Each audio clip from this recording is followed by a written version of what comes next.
Okay. These are still from notes from Jim Rohn. Okay. First one. You lose what you don't use. This includes energy.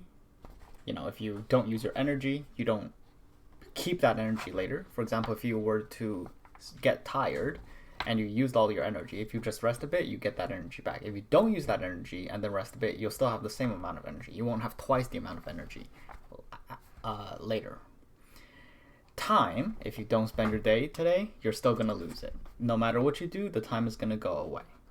Courage, if you continually, don't execute your courage, you don't do things that you fear, you're going to be more and more inclined to not do things that you fear, rather than building up time where you don't do something you fear, then maybe you can do something you fear 3 times as much. That's not how courage works.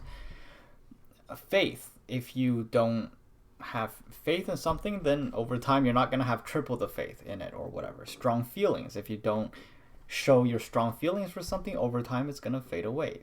Talents, it's money, really just anything. You lose what you don't use. Okay, next. He told a story about, I think this was from the Bible, maybe, I can't remember, but anyways, it was a story. It's not a true story. It's just a parable, I suppose. Okay, there's 3 boys, or 3 people, 3 men, whatever, and there was an old man who was basically teaching them, and he gave one of them 5 gold, he gave one of them 2 gold, and he gave one of them 1 gold, and said, I'm gonna go for 2 weeks, so take good care of your gold, and we'll see what happens. So he comes back in 2 weeks, and he asks, what did you do with your gold? The one who had 5 gold said, I worked hard, I used my gold, and now I have 10 gold. And so he asked, what about you? I had 2 gold, I put them to use, I took care of them, and now I have 4 gold. And so he turned to the last person who had 1 gold, and he said, what about you? And the person with 1 gold said, well, you told us to take care of it, so I had to make sure that I would still have it when you came back. So I wrapped it up, buried it under the tree very safely, and I made sure nobody would ever get to it. And because I knew you would show up today, I dug it back up, and as you can see, here's the gold, safe and sound. Still took good care of the gold you gave me. And so the old man said, well, you took care of it, so I'm going to take this gold and give it to the person who has 10. And the point of the story is, if you don't put things to work, you're going to lose it. And obviously you don't have to like the story. You go, he has 1 and the other guy has 10. But the story is just meant to tell you how it works. This is reality, not what you like. You just have to learn it, is basically how it goes, is his point. Anyways, next. Okay, so this is more about the laws of reaping and sowing that he mentions. If you complain about what you reap, you should first ask yourself what you sowed. For example, if you feel that you're not making enough money, maybe you should ask yourself what you did to actually effectively increase your income. So you reap. So here are the laws of reaping that he lists. You reap much more than what you sow. Nature multiplies it. This applies positively and negatively. So for example, if you sow something bad, you're going to get much worse. I'll give a simple example. Maybe smoking or drinking alcohol. You sow bad seeds, you get much worse. And if you sow good seeds, you get much better. Examples include things like exercise, investing in your personal growth, learning. If you drink good things that's not alcohol, like drinking water, it keeps you alive. It's very, you don't reap much, but you don't sow much. Okay, next is sometimes you can lose. I actually mentioned this the other time, which is, sometimes you lose even if you did do nothing wrong. Next is the flip side of you reap what you sow is you don't reap what you don't sow, which people seem to forget. They complain about what they reaped, but they do forget that they did not sow. Okay. Next. Wait, what? Why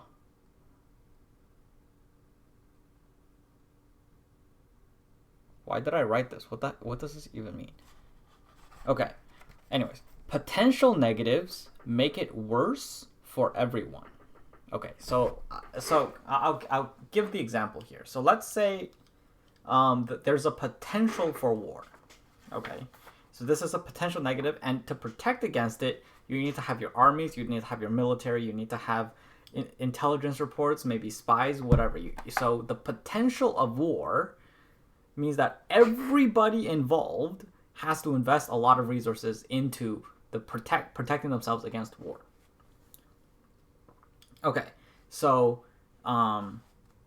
if, for example, everybody was together and you knew there was no war, all of this manpower and money could be moved towards improving societal situations, etc., etc. So that makes it worse. Next, there's like terrorism. So, for example, the potential of terrorism means that everybody has to go through anti-terrorist procedures, because as if they could be a terrorist, so that the protocols means that it can prevent terrorism. So if you were to go on a flight, you would have to go through the security measures.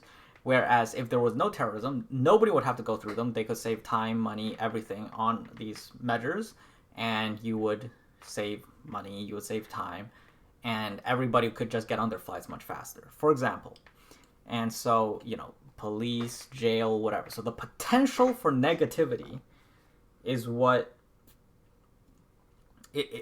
creates net negative across the board, everywhere. So, for example, like if you want to ruin a country, you don't have to keep sending terrorist attacks. You just send a terrorist attack one time, and all of the terrorist protocols you've successfully made their lives more convenient. That is the lowest price for the most long-term impact if you calculate it. Which is basically what 9/11 was. So, anyways, jokes aside, that's basically the point. And now here's the magic thing. If you understand this as an individual, you can say you inside have potential negatives that is detriment to your whole body, and you can control it. So you can say, you know what, I'm going to come together and agree that this is bad, and we're just gonna not do that. So, for example, if the world could come together and just say that there would never be terrorism again, obviously that's impossible, then we could save the resources and whatever, and so on and so forth. Now, you can kind of do that yourself. So if you reject cortisol, which is the potential negative. So cortisol is basically the negative impacts of potential future harm. Whereas you go, you know what, I'm just going to say no to cortisol, and then you can... So when you feel the rising cortisol, in theory, you can go, you know what, I don't need this. Whatever's bad that you think is going to happen isn't going to happen, and we're going to just not stress out over it. We're going to not take this net negative. Now, this is obviously not something you can do completely. Everybody feels stress. But, the less stress you have, the better, the less the net negative you're putting on yourself, is all I'm saying. So, reduce stress. Next. Focus and love may be a two-way street. Okay, so you know how when you do something and you get focused, that actually creates the passion for it. And when you feel a passion for something, you can focus on it easily. So if you do something that easily brings in your focus, you develop a love for that activity, because focusing in itself is enjoyable. And so, it's like find something that you can focus on easily and then do that. Okay. You can work hard on an unsuccessful product. The market decides the value. Marketing plays a large role in success. Hard work does not equal market value. If you market test and iterate as you develop, you're more likely to learn more in the process, and how much you learn is what decides its value. Yes, because the more you learn, the more you can The more you know about the market, the more you can have it target what the market needs, market demands, market desires. Okay, so basically, hard work does not equal market value. You need to focus on learning, iterating as much as possible. This applies when you're selling yourself too, because you have a value. So whatever you do, you're essentially selling yourself. In a relationship, you're selling yourself. So if you just because you work hard on, for example, your skill set, that doesn't mean you'll get hired. If you work hard in what you do and learning as you do it, work hard on learning, and as you market test your product and your skill set, then you'll eventually increase your value, and the market you'll find your place in the market. Same goes for relationships, same goes for a business, whatever it is. We respect articulate ability and desire it because it means a higher ability to transmit thoughts. Yes. So when someone is eloquent or articulate, it means that they are better at putting whatever it is that they're thinking, their mental picture, their feelings, how their perception, their worldview, their filter, their perspective, their frame, into your mind, so you can experience what it is they experience. Now, it doesn't mean you have to agree, but if it allows you to understand them. And that's what articulation is, and eloquence. So we respect it and desire it because that's what it does. Next. Okay, so the old saying, think not what your country can do for you, think what you can do for your country, I always thought was stupid because it sounded very patriotic and kind of cringe to me. But when they put it in the form of money, I thought that it made a lot more sense. So the saying goes, if you help enough people get what they want, you can have whatever you want. That's how money works, right? It's like if you let 100,000 people get what they want, then that means that you can have whatever you want. That's the definition of money, essentially. So that's kind of like a new framing for think not what your country can do for you, but what you can do for your country. And I thought that was a great framing for a phrase I once thought was stupid. Okay. Clarity gives confidence. Yes. Okay. So if you think something, so if you have something you believe, but it's very vague and you haven't taken the time to sit down, think it through, actually like maybe write it down, look at the contingencies, the caveats, frame it clearly, think about the counter arguments, and then now you have you have a clear view of what it is that you believe and what you want, why it is you want it, what you don't want, what it is that made you want it, and so on. Then that gives you confidence. I'll give you an example.